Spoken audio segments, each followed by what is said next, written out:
Resiliencia, pasión por la conservación.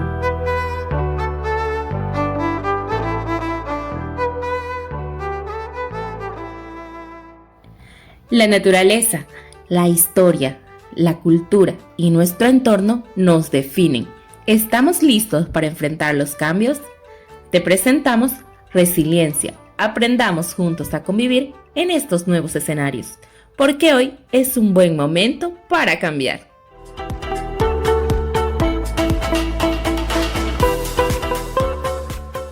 En este episodio te invitamos a que nos acompañes y aprendas junto a nosotros sobre gastronomía sostenible y consumo consciente, junto a la experta Adriana Méndez, quien además es ingeniera de alimentos y nos estará acompañando y contándonos un poco más sobre las diferentes tendencias que existen en este tipo de alimentación. Acompáñennos.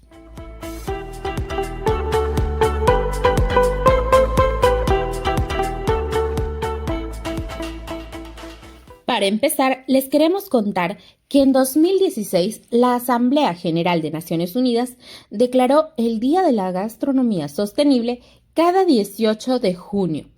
Además, con esta elección se pretende concienciar a la población mundial de la necesidad de tener una dieta saludable, optimizando recursos naturales y además haciendo un consumo responsable, apoyando a la cadena de suministro y reduciendo los desperdicios alimentarios. Por tal razón, precisamente ahora, Adriana, ¿nos podrías comentar un poquito más acerca de qué es y cómo se entiende el consumo consciente? Para contestar esta primera pregunta, voy a mencionar un poco de lo que dice la Fundación Emmaus, que es una fundación que se ocupa de acciones sociales y además se trata de economías solidarias y otras acciones. Entendemos por consumo consciente y responsable la elección de productos y servicios no solo en base a su calidad y precio, sino por su impacto ambiental y social, la conducta de las empresas que lo elaboran. El consumo responsable implica desarrollar una conciencia crítica sobre el papel de las personas consumidoras. Un consumo consciente y responsable es un instrumento de presión frente al mercado y una contribución al desarrollo humano sostenible. El consumo consciente y responsable se construye mediante la unión de tres ejes: el consumo ético y crítico, el consumo ecológico y el consumo solidario. En ese entendido, podemos decir que el consumo consciente pues trata de aglomerar todas estas citas con un compromiso, ¿no? O sea, debe ser responsable, debe ser sostenible. Muchos lo llaman también un consumo alternativo. Sin embargo, todo se resume en consumo consciente, ¿no? Y se podría decir que una de las características es que como ya lo había dicho, ¿no? Es ético porque se basa en valores como la responsabilidad. Y es saludable porque también fomenta un estilo de vida basado en hábitos alimenticios sanos. Es sostenible ya que al reducir el consumo innecesario se puede mejorar la calidad de vida en el planeta y un equilibrio medioambiental. Y así se generarían menos residuos, ¿no? Es socialmente justo porque se basa en los principios de no discriminación y no explotación. Tiene el poder de transformación social porque las personas consumidoras tienen el poder de transformar en un mero acto de consumo en un verdadero acto de toda la ciudadanía o población, ¿no? De esta manera, a través de estos gestos cotidianos, se puede contribuir a un cambio significativo en las reglas y patrones de producción y consumo de la sociedad. Los poderes públicos tienen la responsabilidad de dictar normas para que la economía sea sostenible, solidaria y respetuosa con los derechos humanos, pero son las personas consumidoras a título individual las que optan o no por un modo responsable de consumir. Entonces, en una palabra, el consumo consciente resumiría todas estas características que se le ha dado, ¿no? Es responsable, es sostenible, es ético, ¿no? Y la mayoría de las veces al pensar en una justicia social, pues se piensa también en un equilibrio medioambiental, ¿no? Y eso sería el consumo consciente. Muchas gracias, Adriana, pero ¿Por qué el no consumo de carne es considerado consumo consciente? Comenzando a responder esta pregunta, voy a mencionar el objetivo 12 del Programa de Naciones Unidas para el Desarrollo, que nos habla de producción y consumo responsable. Entendiendo que la agricultura es el principal consumidor de agua en el mundo y el riego representa hoy casi el 70% de todo el agua dulce disponible para el consumo humano. En ese entendido, em, el consumo de una gran proporción de la población mundial sigue siendo insuficiente para satisfacer incluso sus necesidades básicas, ¿no? Entonces, este objetivo tiene que ver mucho con la producción, ¿no? Con la industria, ¿no? Con los productos que se ofrecen, ¿no? En el mercado. Entonces, estos hoy en día deben cambiar también sus objetivos para velar por un equilibrio también con el medio ambiente, ¿no?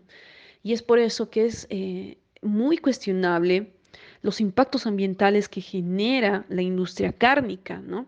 Ya sea en cuestión de deforestación, cambio climático, am, per ser el principal motor de la expansión de monocultivos, promoción de transgénicos a veces, y también contaminación de agua y suelo, la erosión y problemas en la salud, ¿no? Entonces, es por eso que el consumo consciente, habiendo mencionado ya anteriormente, ¿no? Vela por todos estos ejes, ¿no? Tanto como responsables o éticos, entre muchas otras características que habíamos escuchado en la anterior respuesta.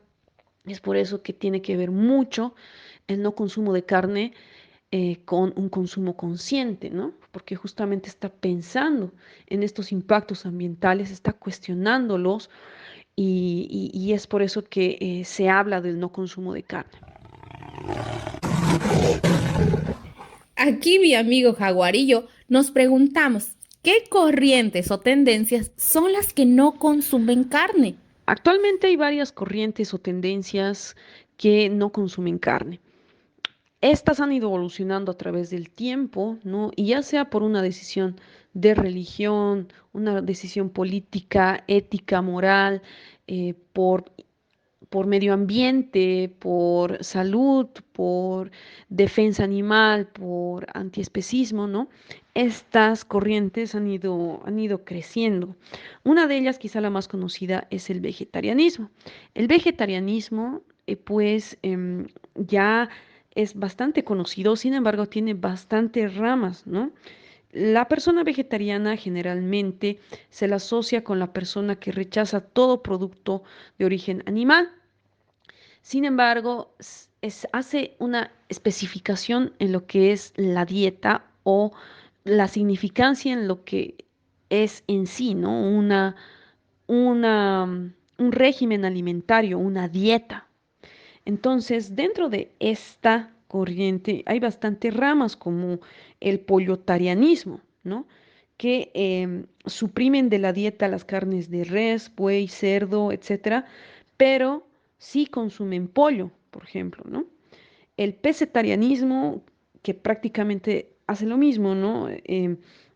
Rechaza las carnes rojas y blancas, sin embargo, el único aporte de proteína animal que recibe es el pescado, ¿no? Bueno, por otro lado está el lácteo vegetarianismo, que se basa en suprimir el consumo de huevos, pero mantiene el consumo de leche y sus derivados. El ovo vegetarianismo, que es caso contrario, mantiene el consumo de huevos, pero suprime el de lácteos y sus derivados. El apivegetarianismo, que prohíbe el consumo de cualquier producto de origen animal, a excepción de la miel, ¿no? Y por otro lado también tenemos el crudiveganismo, que se refiere a las personas que excluyen de la dieta todos los productos de origen animal y consumen exclusivamente productos vegetales, pero que estén cocidos a bajas temperaturas o crudos, ¿no? ¿Esto por qué? Porque las personas crudivegetarianas o crudiveganas, ¿no? Sostienen que al cocinar los alimentos, a bajas temperaturas o consumirlos crudos, eh, pues mantienen todas sus propiedades nutritivas, ¿no? Está también el granivorismo, que se basa en consumir alimentos de grano, es decir, cereales, ¿no? Arroz, trigo, maíz, cebada. El frugivorismo, que se basa exclusivamente en la dieta de frutas, solamente frutas, ¿no? Entonces, dentro de esta corriente, dentro de esta gran corriente vegetariana, ¿no? Está también el flexitarianismo, ¿no? Que se considera a esta persona que basa su dieta en el vegetarianismo, pero con excepciones. Es decir, no hay una definición exacta, pero es decir, esta persona elige, ¿no? Una dieta en la que se reduce el consumo de carne y aumenta el de verduras y frutas, haciendo excepciones ya a nivel personal, ¿no? Entonces, este es el flexitarianismo que está tomando bastante fuerza estos últimos días, ¿no? Y bueno, por otro lado, otra corriente, ¿no? Que está bastante activa y bastante, se podría decir, al tanto también del consumo de carne y la explotación de animales, que es el veganismo, ¿no? El veganismo, que ya es una filosofía de vida que excluye todas las formas de explotación y crueldad hacia el reino animal e incluye una reverencia hacia la vida, ¿no? Prácticamente este término ha sido acuñado por Donald Watson, ¿no? Y ya desde hace bastante tiempo. Y el veganismo, ¿no? Es más una corriente, no es una dieta a diferencia del vegetarianismo, ¿no? Un vegano rechaza absolutamente todos los productos de origen animal y no solamente en la alimentación, sino también en el consumo, ¿no? Es decir, ropa basada en la explotación animal, ya sea de cuero, ¿no? También productos, ¿no? Ya sea de cuidado personal como cremas, champú, maquillaje, que involucran experimentación animal. Y por otro lado, también es una corriente política que se basa en el antiespecismo, ¿no? Y también en la ecología profunda. Bueno, son varias las definiciones para veganismo, pero a diferencia, como ustedes pueden escuchar, del vegetarianismo, el veganismo es muchísimo más, ¿no? Va más allá del vegetarianismo, incluye otros tipos de formas de explotación y las rechaza, ¿no? Las considera y se opone a estas, ¿no? Y principalmente también se podría decir que apoya el abolicionismo, ¿no? Algo que está muy de acuerdo con las definiciones de veganismo, ¿no? El abolicionismo de la explotación animal. Esas serían las corrientes o tendencias que actualmente no consumen carne. Sin embargo, Adriana, ¿nos podrías contar un poquito actualmente cuántas personas en el mundo han considerado optar por estas corrientes? Quizá mencionando algunos antecedentes, desde antes ya se cuestionaba el consumo de carne, ¿no? En la antigua Grecia, por ejemplo, Pitágoras abogaba por la compasión hacia el resto de las especies y rechazaba, ¿no? El consumo de carne basándose en una dieta vegetariana. Buda también solía debatir el tipo de alimentación, ¿no? Y por otro lado tenía a su doctrina, que es el ahimsa, en la no violencia, lo cual también implicaría una consideración a la tendencia vegana y vegetariana. Y más adelante voy a mencionar cómo se ha reflejado, ¿no? en los pueblos de la India, por ejemplo.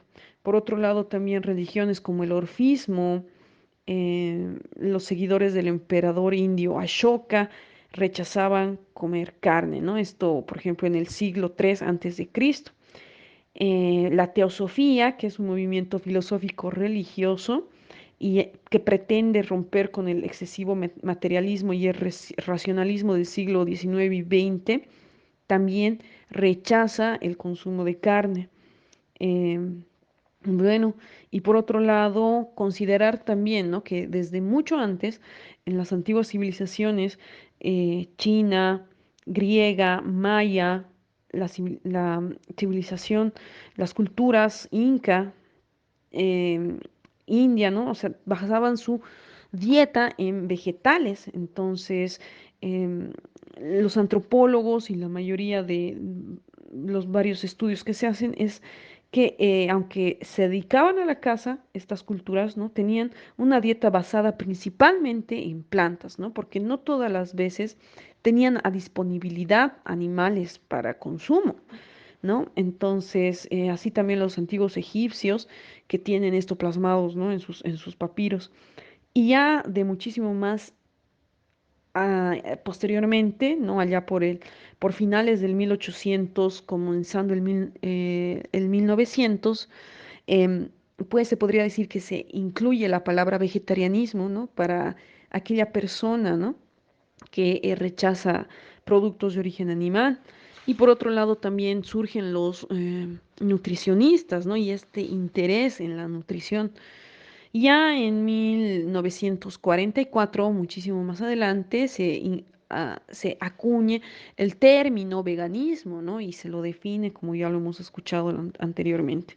Bueno, por otro lado, ya con datos más actuales, yéndonos a responder la pregunta, tenemos varias cifras actualmente, ¿no? Actualmente, en general, 5% de la población mundial se considera vegetariana o vegana, ¿no? Lo cual representarían a unos 375 millones de personas. En India, el 30% es vegetariana. Y esto se debe un poco al principio de la religión, ¿no? Que basa em, su principio en el ahimsa, que lo estuvimos comentando hace poco, ¿no? Entonces evitan la violencia y además fomentan la amabilidad con los animales, ¿no? Además implica mucho el tema del karma, ¿no? En que ellos creen. Entonces India tiene 30% de población vegetariana. México es el país con mayor cantidad de vegetarianos en Latinoamérica. El 19% es vegetariano, 15% flexitariano y el 9% de la población es vegana. Argentina, según una medición encargada por la Unión Vegana Argentina, nos dice que el 12% de la población es vegana o vegetariana. Esto en 2020. Brasil está con un 14% que se declara vegetariana o vegana, ¿no? Según el New York Times de 2020. En Chile, en una encuesta nacional de medio ambiente dirigida por el ministerio, se revela que 1,5 millones de chilenos no consumen carne en su dieta diaria, casi un 6% de la población. En Colombia, en 2016, tras una encuesta, se determina que el 8% es flexitariana, el 4% es vegetariana y el 2% es vegana. En Europa también tenemos algunos datos, ¿no? En 2014, 10% de la población es vegana o vegetariana. En Alemania, en 2017, ¿no? Es 11% la población que tienen. Gran Bretaña, que ha aumentado, ¿no? Casi ha cuadruplicado su cantidad de personas que son vegetarianas o veganas, ¿no? Allá en el lapso de 2014 y 2016 se encuentra con un 1,16% de la población. En Italia, el 2020, el 6% de los italianos se reconocen como vegetarianos, el 2,2% veganos, ¿no? Que representa a un 8,9% de la población. Por otro lado, en Polonia afirman que el 8% de su población es vegetariana o vegana. En Francia tenemos alrededor de 2% de la población francesa. En España, 10% de los españoles ya tiene una alimentación principalmente vegetal. Esto equivale a 3,8 millones de personas, ¿no? Que la mayoría, como ya lo estaba comentando anteriormente, son los flexitarianos, ¿no? En Estados Unidos, el 2 y el 6% se declaran vegetarianos o veganos según una encuesta de Gallup en 2018.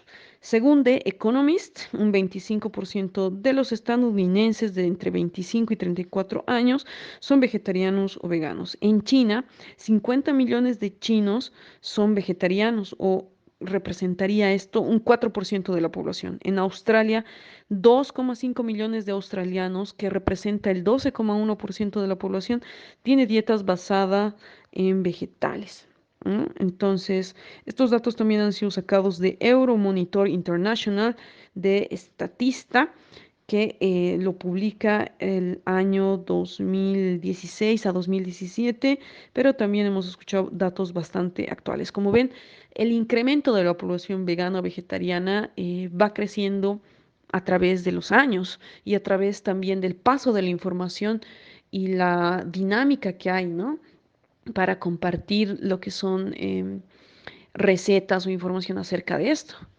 Porque es algo nuevo, ¿no? Bueno, tras que el calentamiento global ha sido un problema preocupante desde hace mucho tiempo, ¿no? A nivel global, se ha tomado la atención en las mediciones que se realizan. Y en 2009, a través de la FAO, Organización de las Naciones Unidas para la Alimentación y la Agricultura, sale una publicación denominada La larga sombra del ganado, problemas ambientales y opciones. A nivel global, una de las principales actividades que contribuye al calentamiento global y cambio climático es la ganadería, que en términos generales alcanza aproximadamente a 320 millones de toneladas anuales de las emisiones de metano antrópico producido en el mundo. En sí, los sistemas de producción bovina originan impactos a escala mundial a través de la emisión de dióxido de carbono o CO2 en un 9% por la respiración de bovinos. El metano, que es emitido en un 37% por la fermentación entérica y el manejo de las heces, con un poder de calentamiento atmosférico 25 veces superior al del CO2, y también son responsables del 65% de óxido nitroso por los procesos de nitrificación y desnitrificación de la descomposición aeróbica de las heces, con un potencial calentamiento de 298 veces mayor al dióxido de carbono. Otra fuente de emisión de gases de efecto invernadero de este rubro es la destrucción de bosques, principalmente en Latinoamérica, para su conversión en zonas de pastoreo y tierras destinadas a cultivo para la producción de alimentos destinadas al ganado. Por la magnitud de su impacto, este rubro es uno de los tres sectores con repercusiones más graves en cuanto a problemas ambientales, desde un ámbito local hasta mundial.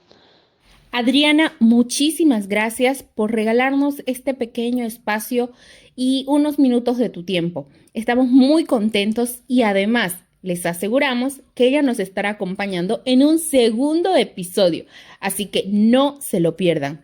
Muchísimas gracias por acompañarnos y a continuación les dejamos unos pequeños versos.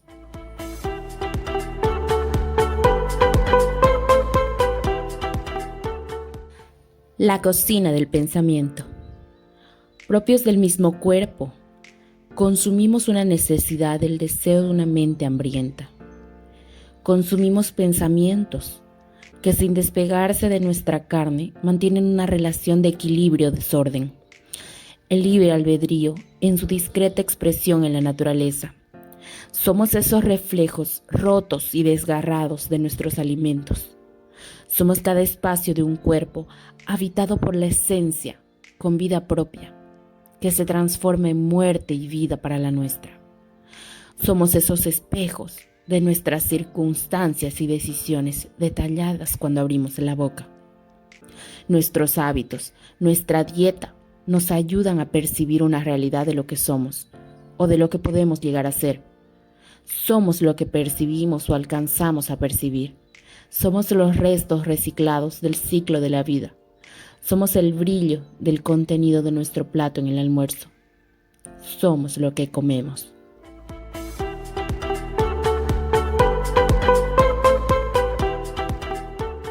Gracias por acompañarnos en este espacio.